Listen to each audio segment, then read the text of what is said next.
Bhatti, Global Crude Lead at Energy Aspects.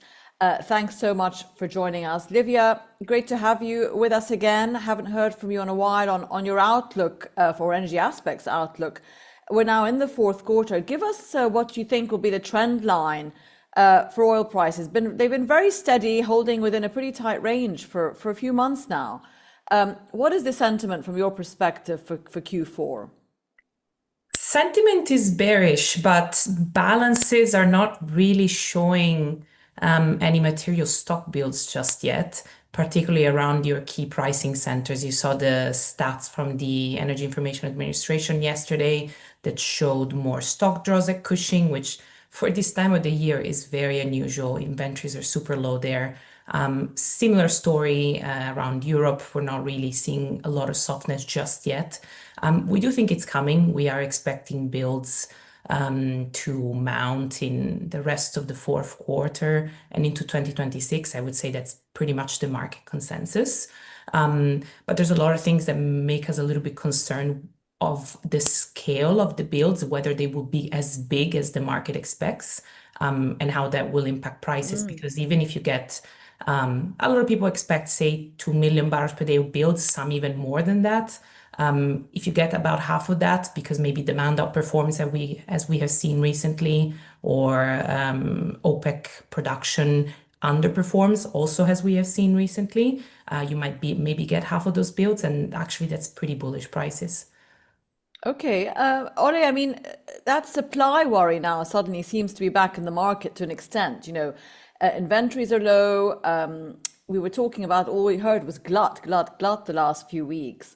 And yet now we're talking about, tight spare capacity from OPEC Plus, as Livia said, into Q1 then. Let's look a bit more forward into Q1 next year, where some people are forecasting more softness. But I mean, could we see that not materialize if those factors actually come into play, as Livia said? It is a very difficult one because obviously when everyone is screaming oversupply in the coming months, and yes, the forward curve is indicating that we are seeing some pressure, downward pressure on prices. But so far we've gone through a year where we've seen a massive amount of production increases. But as also mentioned, as production is increased, spare capacity comes down. Probably in the short term, I think there should be some focus on obviously the efforts to make a peace in the Middle East with Gaza. If that is successful, then obviously we could see potentially some focus on Iran next, the negotiations there, and perhaps even the Houthis with less attacks. So that potentially could lead to more supply into 2026 if we see a peaceful solution there. So I'm a little bit torn here. I see all the comments about the oversupply, but at the same time I see the price is actually holding up very firmly. So I'm still a bit hesitant to call these prices sharply lower next year. But yeah, we'll see how things pan out in the coming months. But so far the glut is not there, and it's not weighing on prices. No, it isn't, not yet. Ali Riyami, good morning, a former Good morning. DG of Marketing at the Ministry of Energy in Oman. Thank you for joining us. Good to have you. Ali, you just joined us, but we're talking about sort of opinion on direction, softness, or tightness of the oil market going forward in Q4, Q1. It really does seem to be hard to call. You've got certain factors like OPEC Plus increasing, adding supply into the market. The economics, the macros are a bit up in the air, and the market on the curve looks quite tight. So where would you say we're heading with sort of oil price trajectories in a band? I'm not telling you to forecast, but are we trending up or possibly trending down as we go into next year? Yeah, thank you very much, and good morning. And I'm sorry, the technology sometimes let you down. Sometimes it fails us. Sometimes it fails us, yes. Yeah. But anyway, I think I've heard the last few words from Ole, and I don't think that I fully agree with him that the glut it is there. The market is, I think it is already a little bit oversupplied at the moment, and the OPEC plus extra volumes, although it is very significant. It's just 137,000 barrels on a daily basis, and also it is going to continue until next year. It is small, but it has an impact, at least a psychological impact, not necessarily adding any more volumes, too much volumes to the market, but it has some impact, especially when it comes to the media and also how they react out of this. Well, it has a stabilizing impact, doesn't it? Isn't that what it's doing? It's sort of providing predictability. It did stabilize the market, but I think again, going back to my point, is that I believe that the fourth quarter of this year and also the beginning quarter of next year, I think we will start seeing some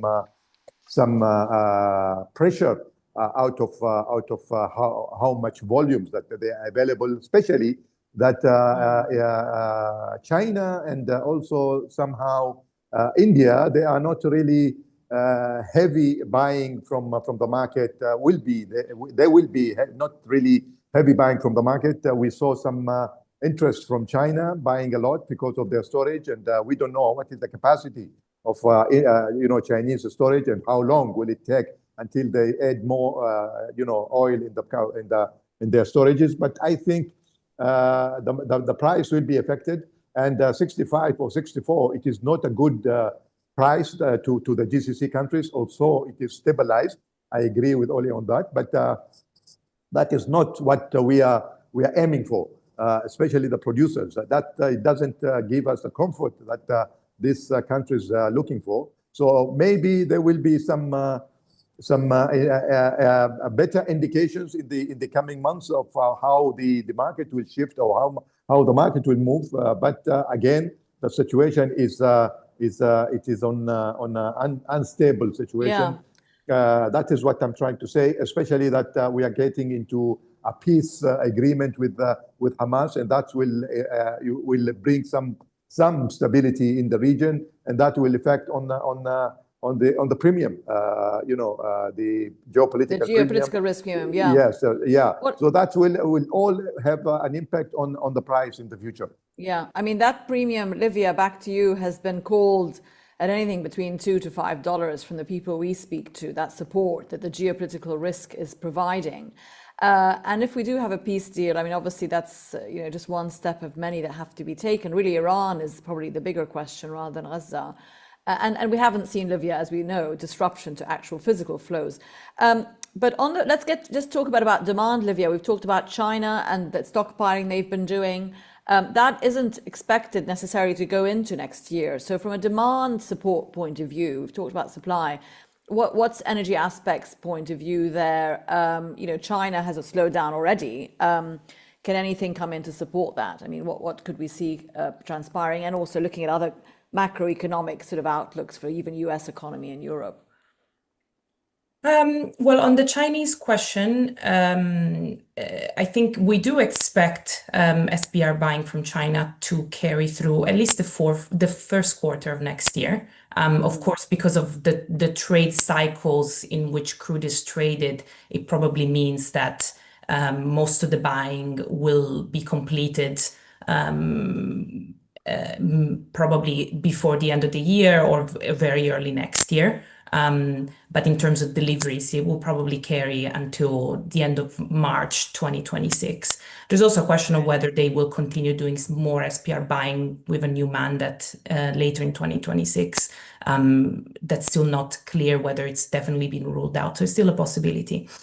But yeah, I mean, you're right. I would say overall Chinese demand is not the strong performer that it was, over the past 10 years. On average, like if you're looking at 2025, 2026, we probably see Chinese liquids demand growing by 200,000 barrels per day, more or less year on year, which is, probably a third of the average of the last 10 years. So it's a very different China from what we've been used to. Part of it is the energy transition. There's been quite a lot of demand loss, for instance, on the gasoline side. Yeah. We actually think gasoline demand in China probably already peaked. Diesel, no, but you're seeing some substitution in the transportation sector for diesel as well. So all of these things are taking a toll. China is still growing, but not to the same extent. Yeah, but But yeah, I mean, other parts of the world are like, even if you take China, like GDP expectations haven't been so terrible this year, like in terms of how they performed versus market expectations. The US, the last demand its print, stock market's been doing very well. It's Yeah. recovered. Yeah. yeah, That's why, and yeah. I mean, even the US demand for all the pessimistic expectations, the last demand print for July out of the US definitely exceeded our expectations. Obviously, it depends where your baseline was, but we saw very strong diesel, gasoline demand across the board. So it's not been a terrible demand story. It's not been outstanding either. But 800,000 barrels per day for this year of demand growth is only slightly below average, considering everything that's been going on in the macroeconomic scene. Yeah. Well, talking about macroeconomics, Ole, but again, linking again back to the US, let's talk a bit about non-OPEC oil. I mean, Ali was saying, of course, producers want more than $65 for oil, but at the same time, OPEC seems to be sort of holding it within that range. It's not doing anything to certainly help it break out upwards. But what about non-OPEC production? I mean, at these prices, US oil, how's it going to fare? The EIA is saying we're going to see slightly more production at the end of this year than we did last year. And then, of course, we have the concerns of producers who are more cost sensitive, like in South America. And Venezuela having its own big issues at the moment as well. So non-OPEC production outlook, and how should OPEC be looking at that as it do you think drives its policy?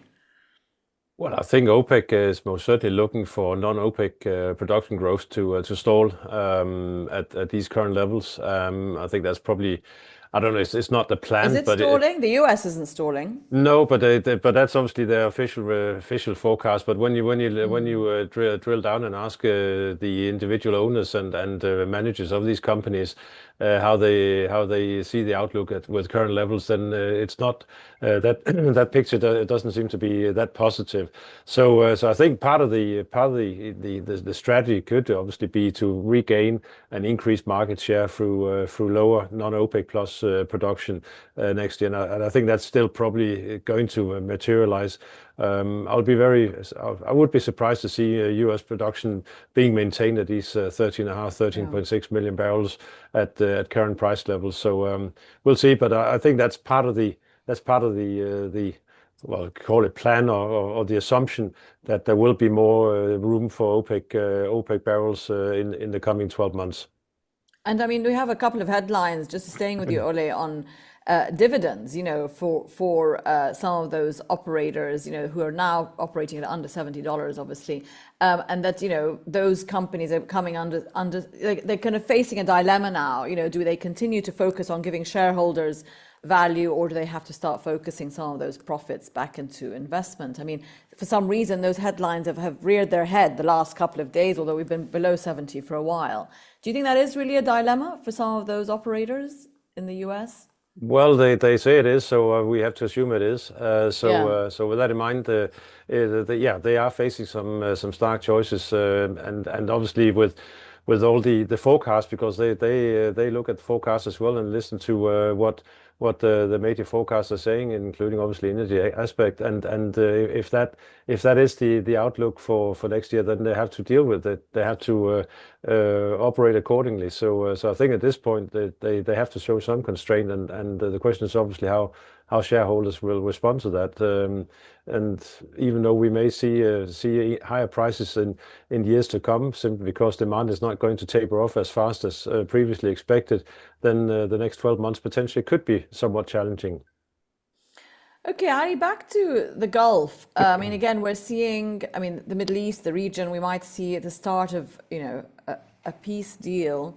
But more importantly, like I said earlier, how is that going to impact Iran, how that is brought into the fold in terms of on the international stage? Would you, and again, within OPEC and OPEC Plus as a group, Do you think that dynamic will change? You know, if we see peace in the Middle East and Iran is allowed to start exporting more oil than it already is, first of all, can it technically?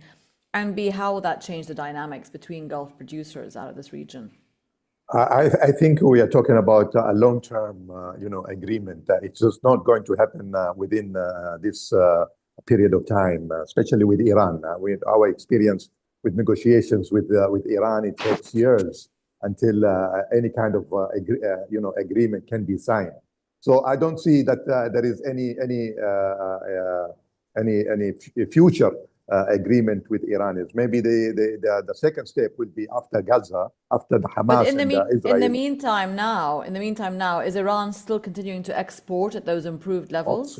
Absolutely. I mean, we haven't seen any kind of indications that they have slowed down or anything. I mean, we see more oil going to Asia, more oil going to China, more oil, Iranian oil going to the fleets and to the ships, the storage. So we see all kind of movements, Irani crude movements in the market. So there is no slowdown actually of export of Irani crude at the moment. But again, to go back to the question of the Chinese SPRs and if they are going to be filled this year or beginning of next year, to me, this is just an unrealistic kind of demand. It's not really a sustainable demand request from the market. What will happen if this SPRs been filled within 3 or 4 months? Then what is going to happen to the demand actually? Yeah, because there is no enough growth in China in terms of economy. Then I think this problem of being in a situation where the price is 65 or 60 and also the demand is not there. So this is really the dilemma that we are talking about, especially that other producers outside of OPEC, they are increasing their volumes. If it is from America, significant, but from Guyana, from Brazil and others, they are still working. And maybe the price could be the issue, that it is not really a good price for them to continue producing. But nevertheless, I mean, this is going to happen. But I see a very different picture in the coming few months, that there is no enough demand. We have after a few weeks from now, the refineries will go on a maintenance mode. That is another issue, another subject that we need to discuss, and also to put it in the picture, in the bigger picture. Yeah. So there are so many uncertainties actually for the coming few months. These all uncertainties, they are negative uncertainties, unfortunately. So I see more price to be squeezed within 60 to 65 rather than going up to 70s or early 70s. Okay. Olivia, how much is the toll tariff equation weighing on prices these days? You know, the uncertainty around trade, obviously continuing the headlines there. We've got one today about, Trump courting India, keeping the tariff pressure, but, in exchange, giving it energy deals or tying it into energy and defense deals. Is that still playing as sort of negative or a part on the market, do you think, as it was as we started the year? Probably not as much as earlier this year, particularly after the April announcements. You saw the big collapse in prices. We've recovered most of those grounds by now.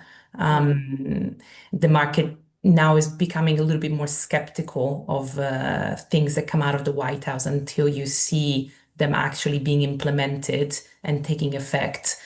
With all the delays that have been occurring, the postponements, etc., I think the market is being a little bit more, I would say, a bit more smart about reacting to these things. So yeah, I mean, and even for instance with the India equation, right? We went from the U.S. administration threatening secondary tariffs on India for buying Russian oil. Initially, that led to quite significant stop in buying from Indian state-owned refiners of Russian oil. That doesn't seem to be the case anymore. So it kind of comes and goes. It's initially like impactful at the beginning, and then you know, as with sanctions, people try kind of find workarounds or things that get postponed or walked back. Absolutely, those sanctions certainly aren't biting. I mean, they create other ripple effects, but the oil is still getting to where it needs to go. There's our survey question for today. Stronger than expected energy demand is weighing on oil supply and will be the main driver of stable prices in Q4. So that the fact that, you know, this glut is no longer there, and in fact we're a bit tight on supply, more than we were expecting to be at this stage as we go into the fourth quarter. Do you agree or disagree with that? Ole, just switching to one or two other commodities. Gold hit a fresh high this week, 4,000, has broken through that. A lot of people calling for it to hit 5 by the end of next year. I mean, how do you explain a consistent run? Is it hedging against a weaker dollar? And again, give us an idea of how other sort of precious metals are doing as well, from an economic sort of interpretation point of view. What does that tell us about the global economy? Yeah, well, I think first of all, it basically tells us about a global economy that is not as great as it appears to be. The fact that the investors are willing to buy a piece of dead metal, which doesn't give you anything but headaches about storing it and making sure that no one takes it from you, that speaks volumes. And we're seeing normal correlations breaking down, especially one towards the real yields, and that started to unfold already back in 2022. But what we're seeing this year is basically a combination of continued central bank demand, which has decreased somewhat, but it still remains strong, and now increasingly investor demand, especially from the West. We're seeing ETF holdings this year rise by the same amount that it was reduced in the previous 3 years. So it is the debasement focus. It is the worry about the global debt situation. It is central banks running a reflationary policies by cutting rates at a time where maybe it's not fully justified. It is worries about the central banks or the Federal Reserve's independence that's playing its part. It is the breakdown of the world order as we've known it for decades, with China and US emerging on either side of this. So plenty of uncertainties where basic investors are looking to buy some kind of insurance policy against something going wrong. And I'm not talking about bombs here. I'm talking about the bond market, which is a concern. The US is currently in a lockdown. The government is shut down, but obviously even if they open up, it's not because of their debt situation is going to be improved. Probably on the opposite, because they need to continue to issue a lot of debt, because there's not really any mood in the US to bring down that debt load, and that is a worry when they use more money to pay their interest rates than they pay on the defense, and that is a situation that I would say long term is unsustainable. So that's what investors are reacting to. Clearly, a lot of fear of missing out as well for coming into the market, but tangible assets, hard assets, commodities in general. Not energy right now, but they are in demand for some of these reasons. Okay. Ali, I mean, talking about pressure and uncertainty, let's talk a bit about the Gulf economy. As you said earlier, obviously producers would love to have higher oil prices. How is the current trend and outlook weighing on thinking economic planning in the Gulf, particularly? I mean, you've got the Saudi big projects, you've got the UAE, Oman, which is more vulnerable as an economy. How is it planned for this oil price in the 60s? And you know, how is that impacting thinking, do you think, for Gulf economies going forward next year? Well, that's what I'm trying to say, that with 65, I think the economy, the Gulf economy will be very much impacted. The price of 65 is not good for anybody in the region. So the deficit of the budgets will be huge. The borrowing capacity will be higher. So, and that's not really a good thing to have, or a catalyst for any growth when it comes to economy. So I think they have to do something. The OPEC Plus and OPEC, I think, if they are going to fight for the prices in the future, then I think something else should happen. Maybe to go back again and support the idea of cutting the oil could be, if the prices, I think if the prices continue until next year, beginning of next year, or first quarter of next year, to be in the range of 60, 65, 67, I think the decision could be changed, especially that there is a lot of request actually from His Royal Highness Prince Salman bin Abdulaziz, saying to the market that we can revise this decision anytime we feel that the markets needs to be shifted or to be changed, or there is more oil, or there is too much oil in the market. So they are very flexible, and remind you that 65 is not really a price that they can sustain their future developments, especially the Vision 2030 or Vision of 2040 of Oman, or any visions in the region. That it is too hard to accept the price on this magnitude. Right. Okay, I mean, Livia, and how, OPEC is meant to be OPEC Plus, including Russia. We have a headline today also saying it produced at its quota this month, last month, I believe, and perhaps will do that again. Russian sort of energy technicalities have come perhaps a bit under pressure because of the war. But the whole baseline argument is meant to be dealt with. I mean, that's one reason why people say OPEC has been adding back, or Saudi's been adding back, so that we can really reset the whole equation going forward of baselines, taking into account increased capacity from countries like the UAE and indeed, Iraq, for example. Would you say that'll become the focus of the group's discussions going forward, changing those baselines, getting more real about those? Yeah, it's a very important question to be asked right now. I'm glad you asked it. And it's probably a reason why we should be a little bit skeptical about some of the statistics coming out from certain countries, not all, in the group. For instance, you mentioned the Russia September production number, that it suggested quite a strong increase month on month in terms of crude output. It was still below its voluntary target and the level inclusive of the latest compensation cuts plan. So they were still below that. But it was a 200 barrels per day month on month increase, which when you start to look at things like how low the refinery runs have been, and exports have been increasing on the crude side, but they're not at the level that would justify that production number. Basically, it implies a massive domestic stock builds, and we know Russia has very limited capacity to store crude domestically. They can do it for a little bit, but it's not sustainable for them. So yeah, I'm very suspicious of that number. We don't necessarily think it's entirely accurate. So let's see how it plays out in the next couple of months. But obviously, there's an incentive for countries to show that they can produce more, to maintain higher baselines in the future. And Russia is probably not an isolated incident. I think you'll see these kind of questions coming up again and again. I mean, the UAE was promised a higher baseline quota, not baseline, a higher quota earlier this year. But of course, then when OPEC changed its plans, it volunteered to step back from that for a while. Do you think that'll be rearing its head again in the new year? I mean, at the end of the day, these countries are investing a lot of money into increasing this capacity, and they need to get the oil out there. Yeah, I mean, for now, the UAE has been increasing production, and there are some people in the market that believe they are nearing their capacity. So let's see if that's the case. But yeah, I mean, it's a very important thing to watch, and also for the market in general, when you're looking at later in 2026 and particularly 2027, 2028.